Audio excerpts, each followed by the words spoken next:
চায়ের রাজধানী খ্যাত শ্রীমঙ্গলে সদ্য প্রতিষ্ঠিত ফজলুল হক তাহফিজুল কোরআন মাদ্রাসার আনুষ্ঠানিক উদ্বোধন উপলক্ষে আলোচনা সভা ও দোয়া মাহফিল অনুষ্ঠিত হয়েছে। গতকাল বৃহস্পতিবার বাদ মাগরিব শ্রীমঙ্গল হবিগঞ্জ রোডস্থ মাদ্রাসা মিলনায়তনে শুরু হওয়া এ আয়োজন রাত ৯টায় মোনাজাতের মাধ্যমে সম্পন্ন হয়।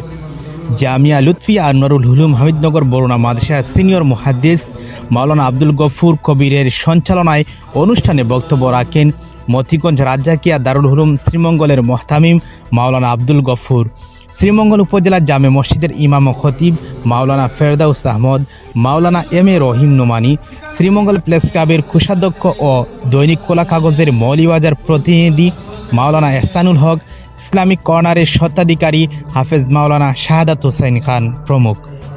এছাড়া উপস্থিত ছিলেন দারুল আজহার মাদ্রাসার প্রিন্সিপাল মাওলানা সোহেল আহমদ, জামিয়া লুৎফিয়া আনোয়ারুল উলুম হামিদনগর বরুণা মাদ্রাসার সিনিয়র শিক্ষক হাফেজ মাওলানা মিসবাউদ্দিন জুবায়ের, মাওলানা ইমরান আহমদ, দৈনিক মানবকণ্ঠের শ্রীমঙ্গল প্রতিনিধি মোহাম্মদ আল আমিন, দৈনিক আলোকিত সকালের শ্রীমঙ্গল প্রতিনিধি মুস্তাকিম আল মুনতাজ সহ স্থানীয় গণ্যমান্য ব্যক্তিবর্গ ও মাদ্রাসার শুভাকাঙ্ক্ষীরা। প্রসঙ্গত, চলতি বছরের রমজান মাস পরবর্তী ফজলুল হক তাহফিজুল কোরআন মাদ্রাসার কার্যক্রম শুরু হয়েছে। মাদ্রাসার পরিচালনার দায়িত্বে আছেন হাফেজ মাওলানা ওয়ালিউর রহমান।